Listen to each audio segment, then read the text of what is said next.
Okay, we're gonna go ahead and get started. If you guys didn't notice, the recording has started, and this video will be posted on our website. But hi, welcome everyone. My name is Casey Mukai, and my pronouns are she, her, hers. I'm currently in Berkeley, California, and I just wanted to welcome everyone here today. We're so excited for you guys to join us for our workshop. Let's talk about it. What's in a vote? For those of you that are new with us today, welcome. Taken from our mission statement, the Young Buddhist Editorial is an organization that is dedicated to providing a platform for the expression of young Buddhists in a safe space where such young Buddhists can foster growth, community, and interconnectedness while creating a dialogue between young Buddhists and other generations of Buddhists. This workshop is organized by our Social Justice Committee, made up of members of YB, as well as other members from the AAPI and Buddhist community. We kind of wanted to have this workshop because we realized that this is a very unique time we're in. And as the election approaches at such a critical time in the midst of a pandemic, it's important that we take time to dissect the history and dynamics that surround political participation and how they might affect different communities. Next slide. But before we begin, we also want to acknowledge that we are indeed on stolen land. And so we need to be very respectful of the space and the land that we are taking up. Although we're not currently associated with the BCA, we wanted to acknowledge that the BCA headquarters is on Ramaytush land in what is currently known as San Francisco, and as well as the Center for Buddhist Education is on the ancestral and unceded land of the Chochenyo Ohlone land, which is where I am currently located in Berkeley, California. Our facilitators will also be acknowledging the land that they're currently on, but please take time to research and acknowledge for yourself the ancestral territory that you're taking up. I will now pass it off to Mariko to introduce herself and lay out our community agreements. Hi everyone, my name is Mariko. I use she or no pronouns, and I'm currently on Quinnipiac, Wappinger, and Nagasagat land in New Haven, Connecticut. I am so excited to be here today, and yeah, we're just going to start off by acknowledging that as we enter into this space, recognizing first of all that there's one mic, so when someone is talking, making sure that we're being respectful and actively and attentively listening to what they're saying. That we're also going to assume positive intent, channeling our right thought and right view of in Buddhism to when we listen to those people who are speaking, and then also recognizing that that speech and our words have power and can negatively, positively impact others. So holding ourselves accountable for that as well.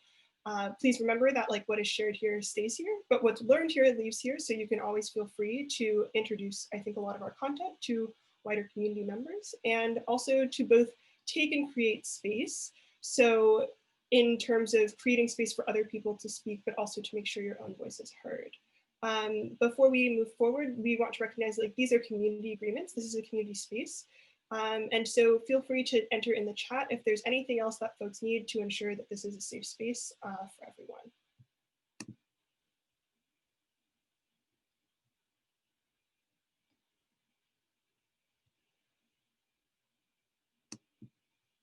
Okay, feel free to also enter these things in the chat at any time.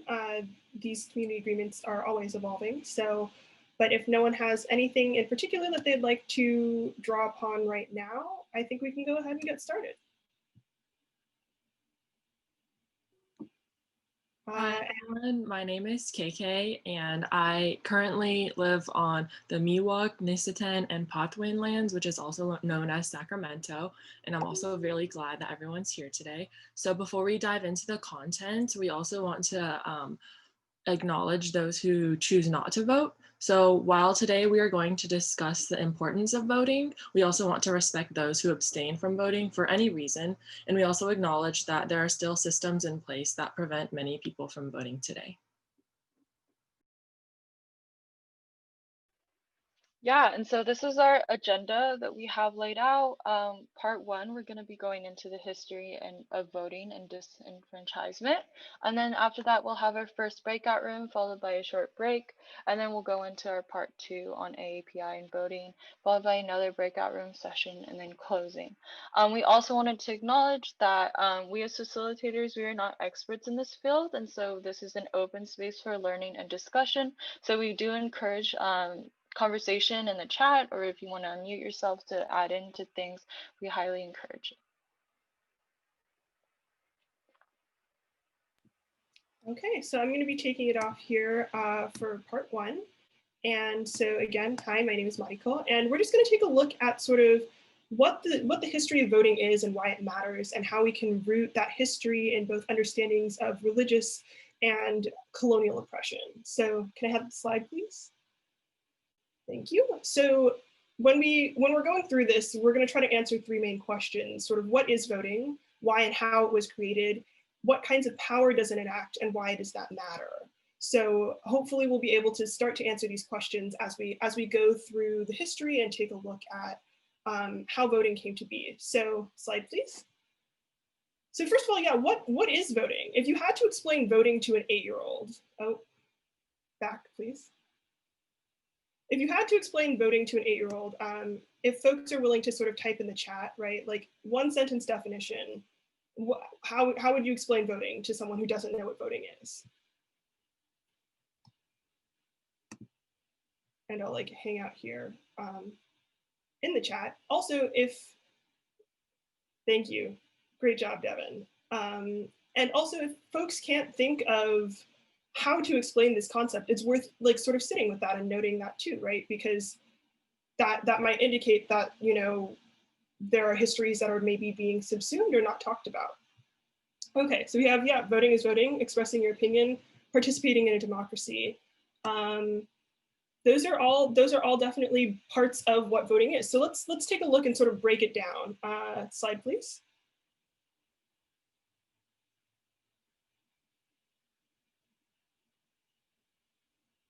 Slide. Thank you. Great. Okay. So let's just sort of talk about like voting and how it comes to be as a thing. And so voting is the right of a citizen in a democratic state to determine government policies through electing officials and deciding upon like different laws or legislation. And so I'm just going to tackle sort of these three main parts of rights, the state, and citizens to sort of understand how we end up with this system of voting. And so when we talk about rights, we definitely hear that thrown around a lot, right? And like American discourse especially.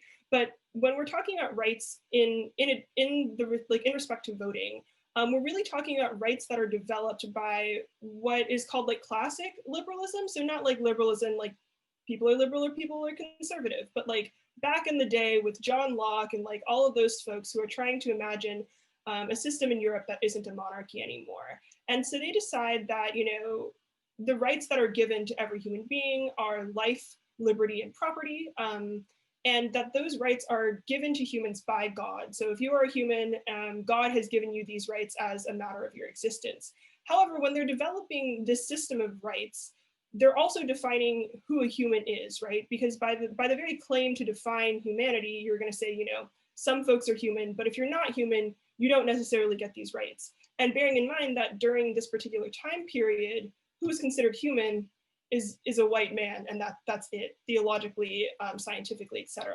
And also, if these rights are given to you by God, what happens if you don't believe in God? Do you still deserve rights? Do you still get to engage in this framework? The answer in their eyes is no. And so these rights, so if you believe in these rights, right, that are given to you by God, then folks start forming what we call like a democratic or a liberal state. And the idea is the state will protect the rights of these citizens against those who might take them away, be it the government itself, be it folks within your country who are interested in doing so, be it folks outside of the country. But in defining what a citizen is, right, and defining like the rights of citizens specifically, a citizen is someone who gets to be in the state. If you're not within the state, you don't get these rights because the rights are only being protected by the states for citizens, right? And so these can be defined by laws, borders, etc. But if you don't have citizenship in the state, you don't have any of these sort of Christian liberal rights. And that's still true today, right? The Constitution only applies to American citizens. And so it's important to recognize that, you know, these concepts of voting and as voting is applied to like rights, state, and citizenship are being developed in a very like white Christian framework, but that they're not the only method of collective decision making. And they never have been. There are a number of different societies and groups of people throughout history and in our present who make decisions differently. And so when we talk about everyone being able to participate in deciding a collective future, voting is one specific framework that's developed by a specific group of people and during a specific time. Next slide, please. And so why does this matter? Or why is it important to understand these concepts, these liberal concepts? And it's because, and to understand that, we're going to turn to two culturally Buddhist folks, Lisa Lowe and Gary Okihiro. And Lisa Lowe talks a lot about the fact that these sort of seemingly universal concepts of reason, of civilization, of freedom, of rights end up affecting what we call colonial divisions of humanity, because they're developed within colonial systems. And so these divisions can include hierarchies of like race, class, gender, sexuality, because if you're not considered human, or if you're not considered a normative human, then you're not going to be allowed to participate in the state. You're not going to be someone who's given rights. And so in who is denied rights and who is being given rights, those operate under very specific structures of hierarchy and oppression. Slide, please. Thank you, Tara, for definition also. So yeah, so let's take a look at sort of, right, what does this mean for different groups of people? Right, when we talk about the US is established on Indigenous land, as we acknowledged earlier. And that means that for Indigenous folks, voting isn't necessarily considered a privilege or necessarily considered a desired outcome, because Indigenous nations and peoples have been forcibly and violently incorporated into the United States. Most Indigenous folks don't identify themselves as US citizens. They identify themselves as members of the nations to which they're a part of. And when the US is first developed, the US also recognizes this via treaties and other legal measures, but starts to erode this in order to gain more land and gain more control over that land. So we see that for Indigenous folks, the path to voting is actually really violent.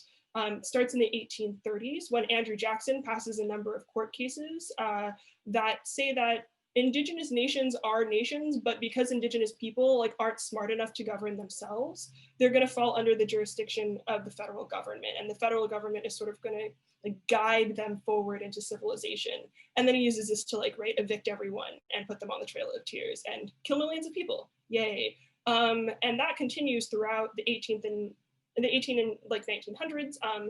The Dawes Act, for example, allows Indigenous folks the right to vote for the first time, but they must give up membership and affiliation to their nation, right? So you don't have a choice. You're either part of the US or you get to be part of your nation, and being part of the US is going to have material and legal benefits. And then in 1924, there's this sweeping declaration that all Native Americans are going to be granted citizenship, whether they want to or not. And that's a move that is designed to erode the power of different Indigenous nations that are still present in the United States.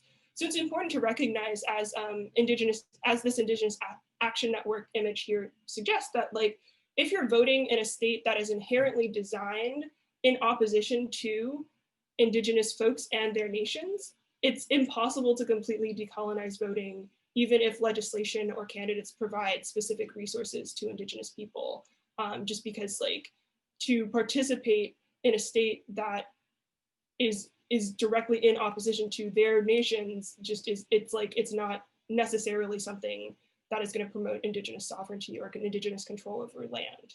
Next slide, please. But for other folks, right, disenfranchisement is very clearly racial oppression for people who are incorporated or trying to be incorporated into the United States. And so we talk about that a lot in the context of the Black diaspora here, brought over as enslaved labor, being made citizens and being able to have the right to vote are really important parts in being able to protect themselves against material and structural violence. And so we see, right, the very classic 13th, 14th, 15th Amendments make Black folks citizens of the United States. Also, Black men are able to vote. We'll get into why that's important later. And we do have, you know, Black people getting elected into federal and like state legislation, which of course then like white folks aren't super happy about. So they start applying a lot of different tactics of voter suppression. So that can include physical violence and harassment, but also a lot of different laws like requiring you to pay to vote, which is called a poll tax, the grandfather clause, which some folks might have heard of before, which means that like if your grandfather wasn't a slave, you don't get to, if your grandfather was a slave, you do not get the right to vote. Or literacy tests that were like really difficult and only really applied to Black people, even though technically everyone needed to pass the test to vote. Next slide, please. And so, and that enters into a really interesting conversation with gender and race and voting rights. So at the beginning to the middle of the 1800s, a lot of Black folks are working in coalition with white women who also don't have the right to vote during this time. But once Black men receive the right to vote under the 13th, 14th, 15th Amendment series, white women start to get pretty angry because they still don't have the right to vote either. And in trying to produce the right to vote, they often resort to very racist measures that sort of like very early Karening, right, of like white women using their female position to oppress or argue against like Black and brown folks. So they would often use these like really also like inherently sexist constructs of white femininity. So the idea that like white women are responsible for like the moral and domestic health of the nation as like mothers and as like the people who raise children to argue for their right to vote, and that they represent this very moral high ground. Meanwhile, like Black men and Black women, you know, who can't read or write, who are like, you know, racially inferior, they shouldn't be entrusted with the right to vote, we will. And so that's a large part of what ends up passing the 19th Amendment that allows white women to vote. Next slide, please. Not to also like degrade the fact that like, you know, gender discrimination is real. So when we think about people who are really thinking about more intersectional or like gender and race together, sort of fighting for this right to vote in the early 20th century, it's really Black women in particular who are leading that charge. And so during the time of like all of the like famous white suffragettes, we have Ida B. Wells, who in a very like notable moment was included in a voting rights parade, but told that like she had to go to the back of it because segregation, and then said no and ended up at the front and was, you know, on the cover of all these newspapers. And she also went toe to toe a lot of the times with some of the more like racist white suffragettes. And this sort of continues through the like 1950s, 1960s. We get to Fannie Lou Hamer, who actually testifies before Congress about all of the different tactics and like violence of voter suppression in the Deep South that are happening during this time. And meanwhile, next slide, please. We're also seeing that disenfranchisement is produced by these ideas of like racialized citizenship. And so what I mean by that is that, right, folks particularly of the Asian diaspora and folks immigrating from South America are being told, you know, you're not part of the United States in a very racialized way, and therefore you're not going to get the right to vote either. And there's this sort of making these people like perpetually foreign in a very racialized way, they're also being denied the right to vote. And you see a lot of protests surrounding that are happening, and a lot of demands to be included in citizenship as well. Next slide, please. So, but all of this is to say that, right, voting has been an exclusionary measure for like hundreds and hundreds of years. It's honestly, it's designed to be a measure that controls inclusion and exclusion into a particular form of government. And so I think the question is, right, these are the people who've been historically excluded, but who is still excluded today? And so feel free to drop in the chat, you know, who are folks that are still excluded from voting rights through a lot of these same mechanisms of citizenship, of race, and of gender. But yes, so worth thinking about as we go forward. Incarcerated folks, right? People in prison, yes, awesome. folks who are migrants here, but who are not documented. They're like still paying taxes, but right, they're not allowed to vote, et cetera, right? And all of this sort of two main groups that y'all have identified, incarcerated folks and undocumented migrants, those are very racialized groups, right? Because the proportion we've seen, right, between police brutality, criminal sentencing, et cetera, like most incarcerated folks are Black and brown. Most undocumented immigrants who are struggling to gain citizenship access tend to be folks who are not from, like Western European countries. Next slide, please. And people in US territories like Guam. Okay, so that means that because, right, significant portions of people are still being denied access to this legislative system, and also that legislative system is in itself potentially not working for certain groups of people in the first place, there's a lot of stuff that we can do to act outside the ballot.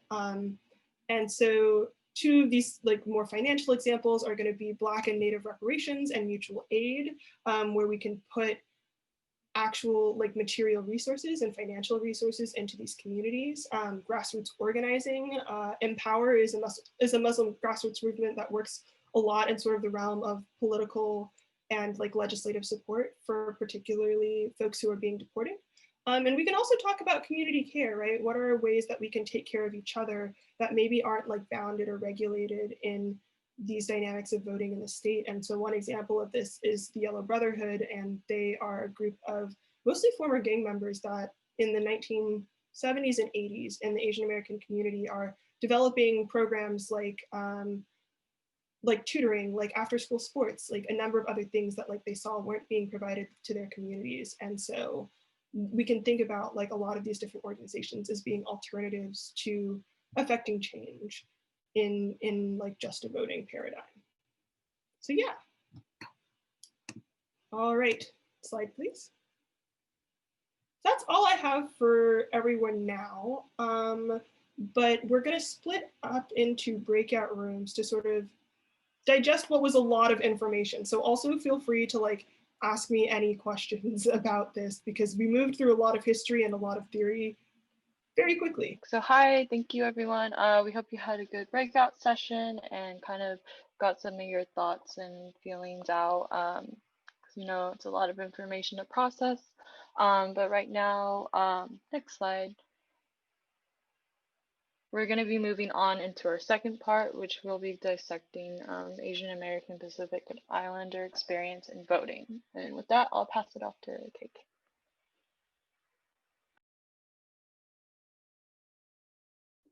All right, thanks, Casey. I hope everyone enjoyed their discussion in the breakout room. So next slide. So what does Asian American Pacific Islander actually mean? So I think the government defines this as a person with origins in any of the original peoples of the Far East, Southeast Asia, South Asia, or the Pacific Islands. So it's a very, very broad term, and it includes a range of socioeconomic, language, cultural backgrounds, and it doesn't really do these individual communities justice when it comes to topics like in politics or in social discussion, because it's hard to put all of these groups into just one small category. And it's also important to note that Native Hawaiian peoples don't typically identify themselves as Pacific Islander, but usually as Native or Indigenous peoples. So next slide. Oh God, oh.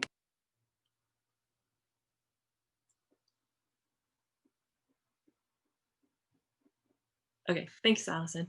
So Asian American complacency. So why are Asian Americans historically apolitical? Okay, next slide. So first we're going to talk about the model minority myth. So if you would like, can you please put in the chat, put in the chat any stereotypes that have been put onto you.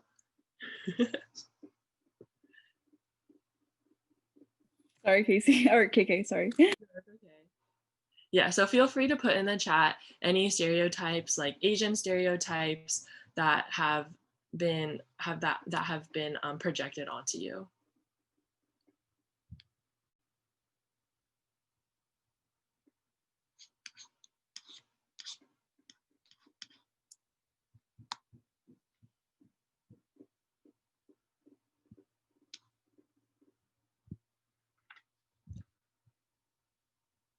So I'm seeing Asians are smart, they're bad at driving, they're good at math.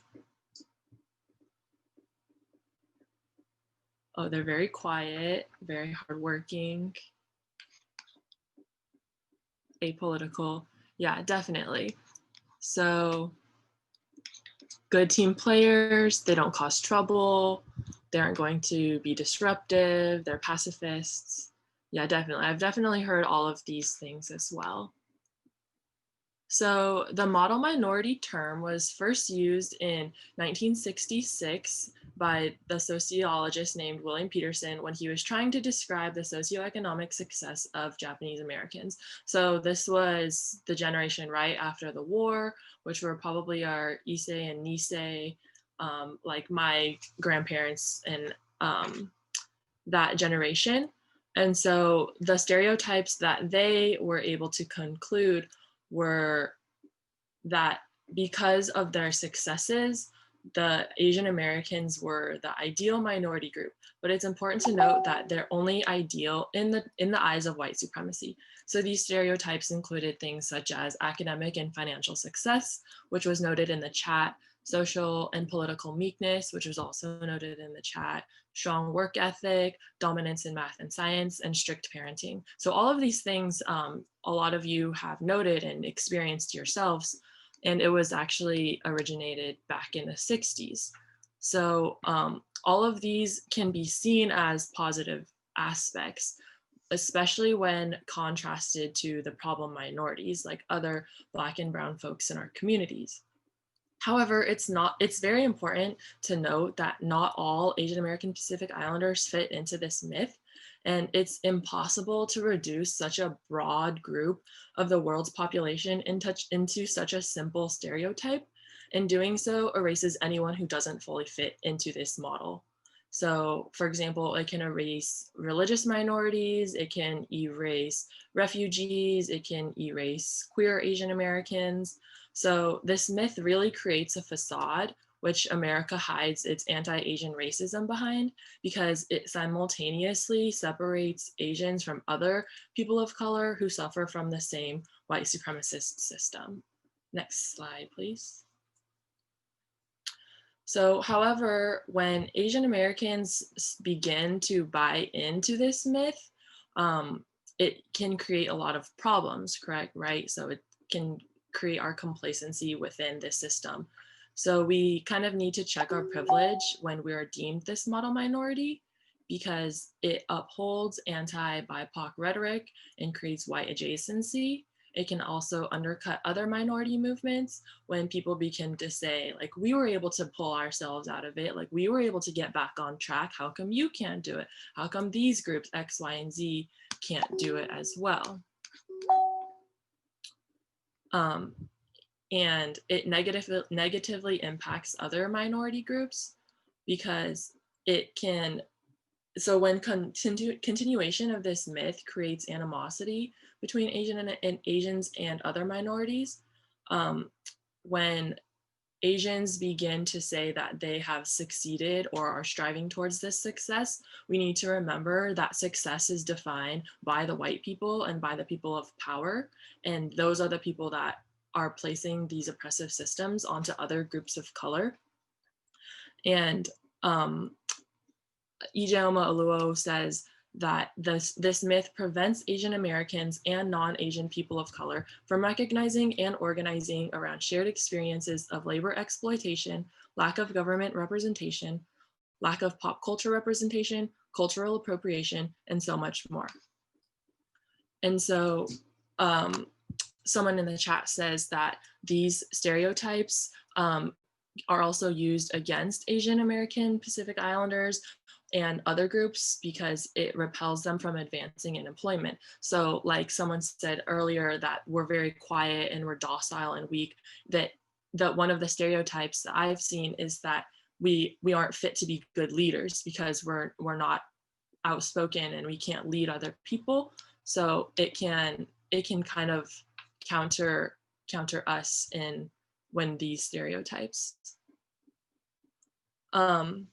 So it's important to remember that this myth was not designed to actually benefit Asian Americans, and it was designed to benefit and maintain white supremacy.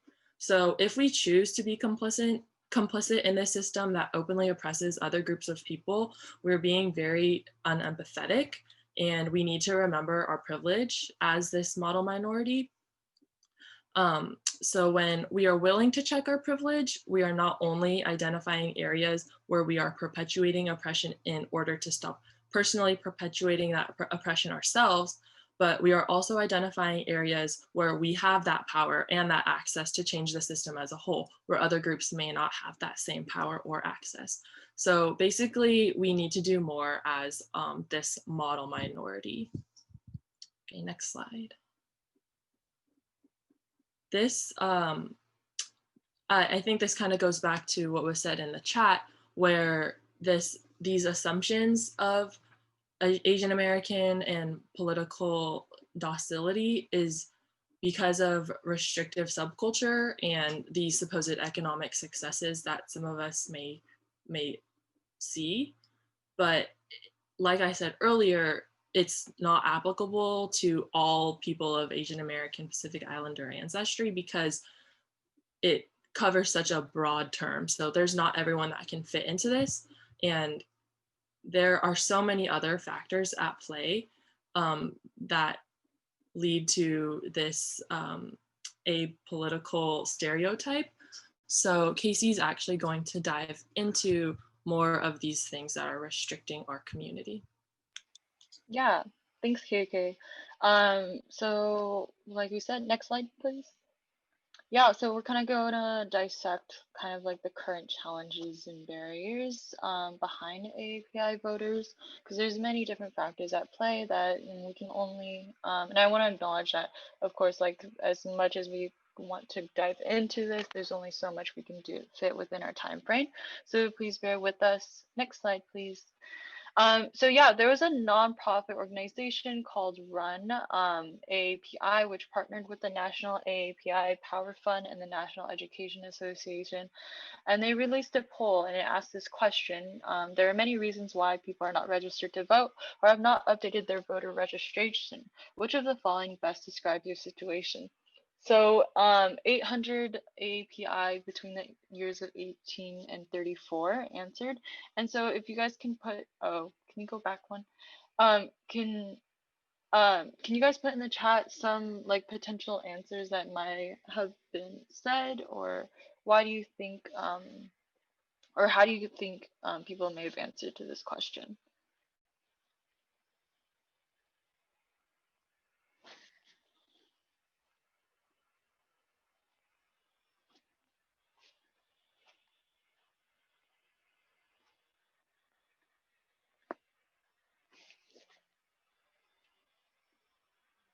Yeah, definitely. So policies are just registration being kind of difficult to navigate. They moved and update. Yeah, no time, definitely.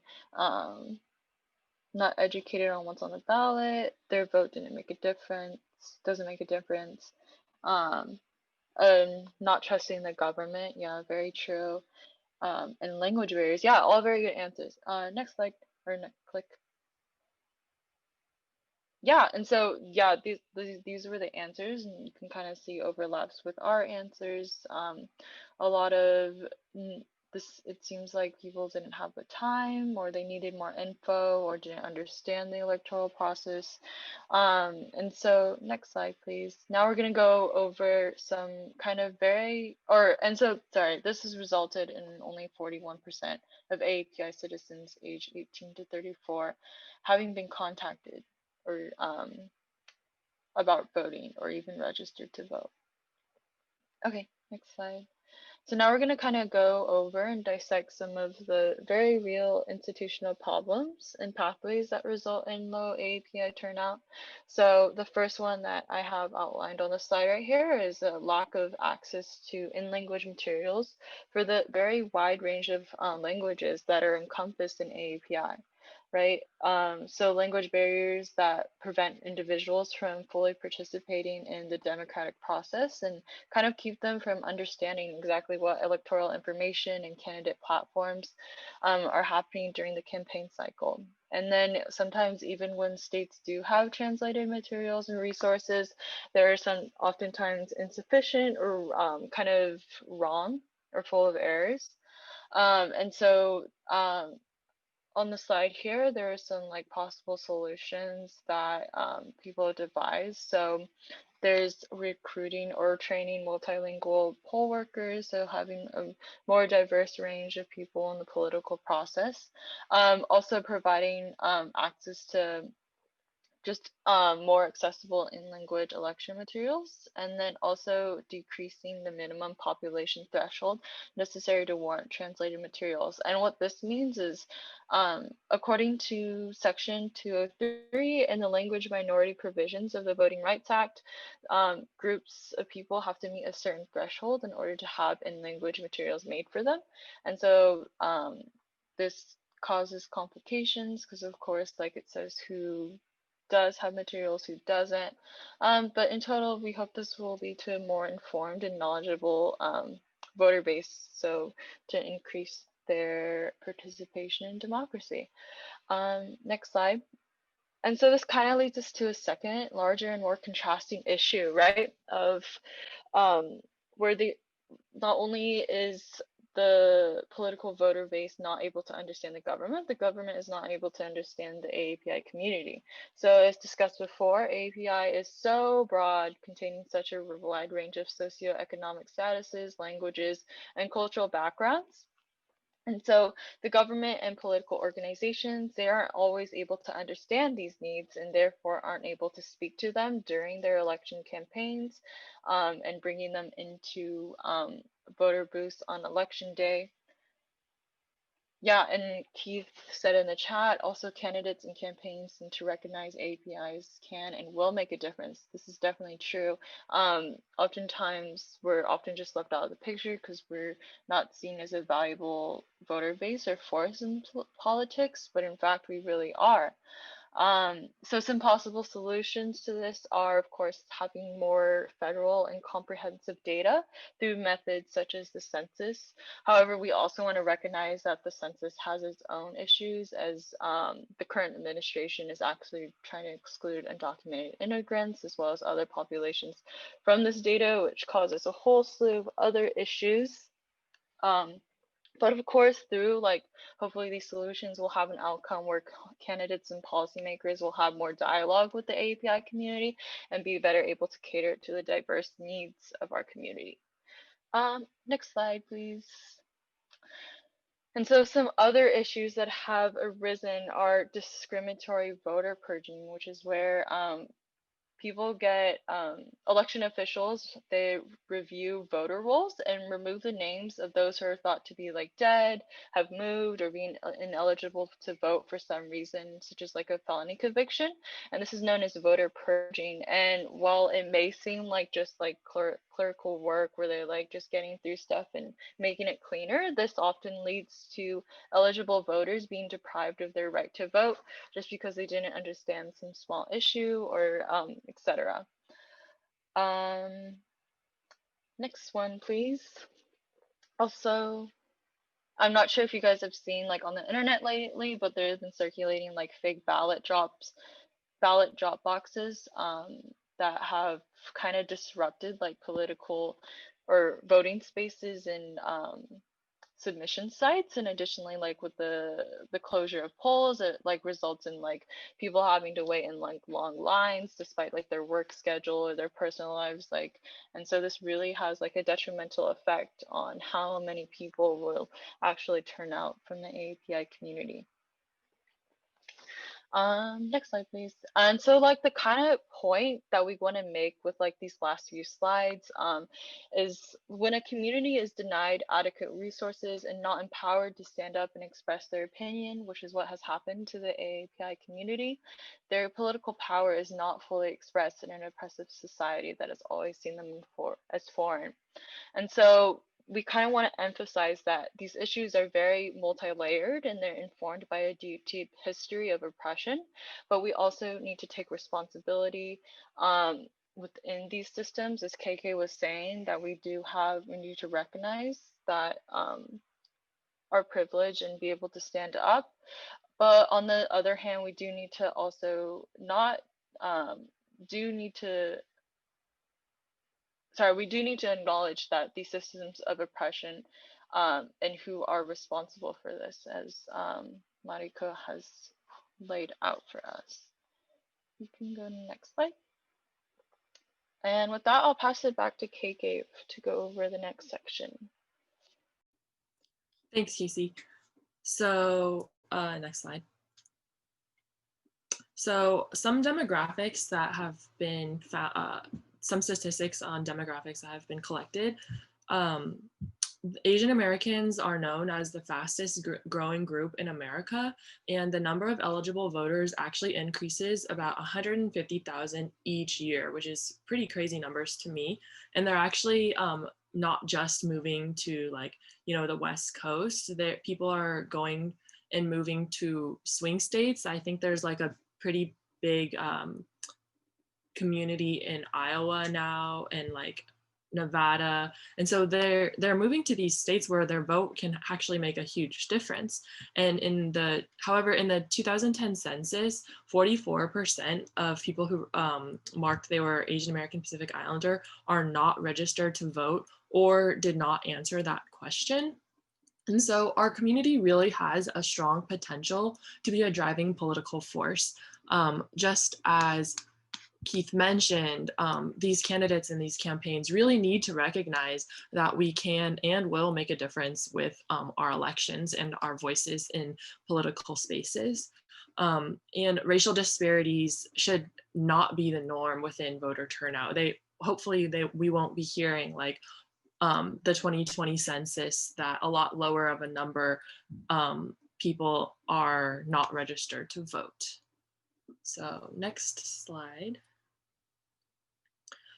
So this is some data from both the 2020 and the 2016 presidential vote, and it kind of breaks down ethnicity and which candidates they were in support of.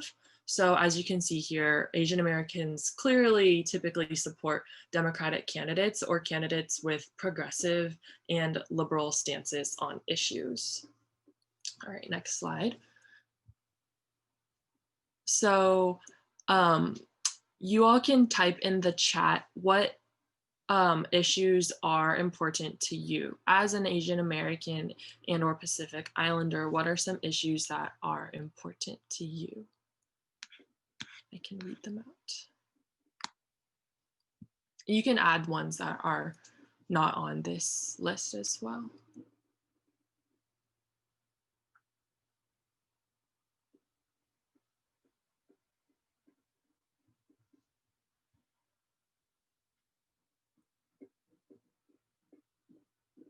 So I'm seeing immigration reform, shutting down detention centers,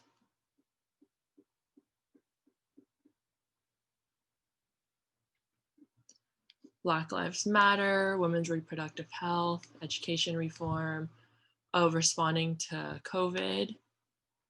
Tina as a nurse over here.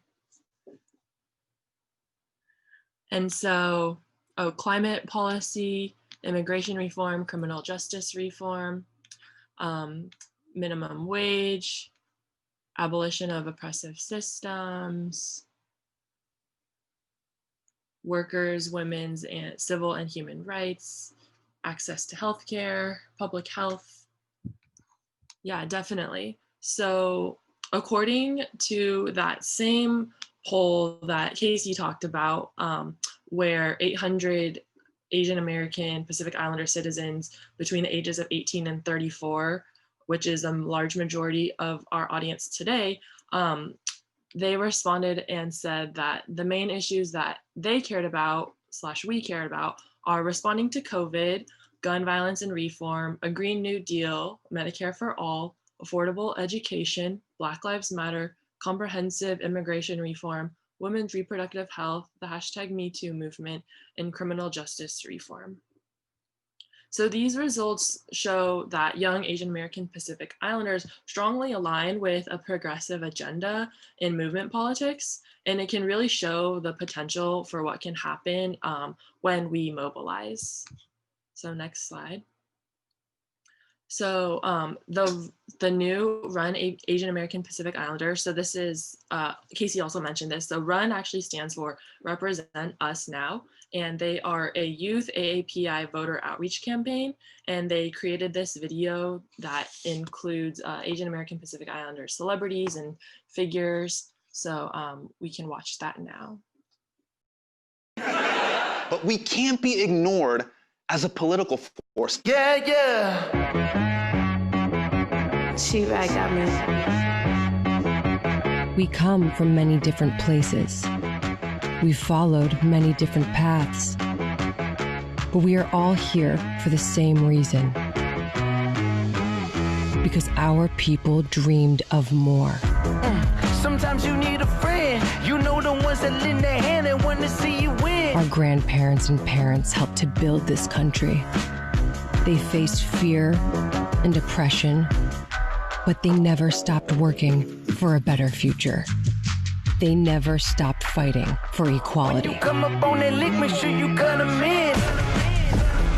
For too long, others have written our narrative.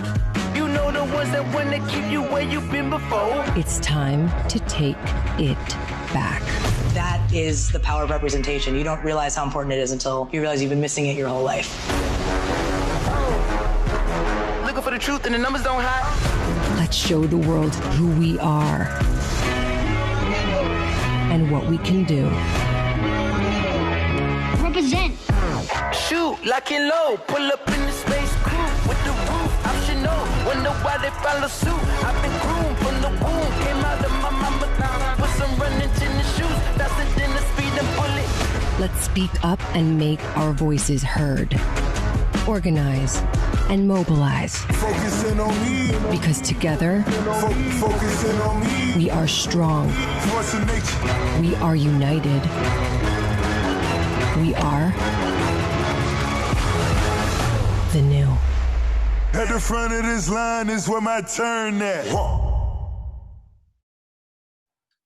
Yeah, so I don't know about you, but for me, wow, it like really hits me. The first time I watched it, I was like really emotional. I was just like, wow, it's so powerful, and it makes me really proud to be Asian.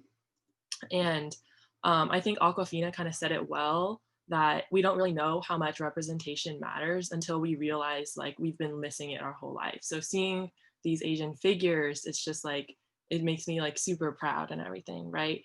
And so after watching this video and hearing our presentation, hopefully this has motivated you to go out and vote. So we'll now be moving on to part 3, where we're going to discuss what is on our ballots for this coming election.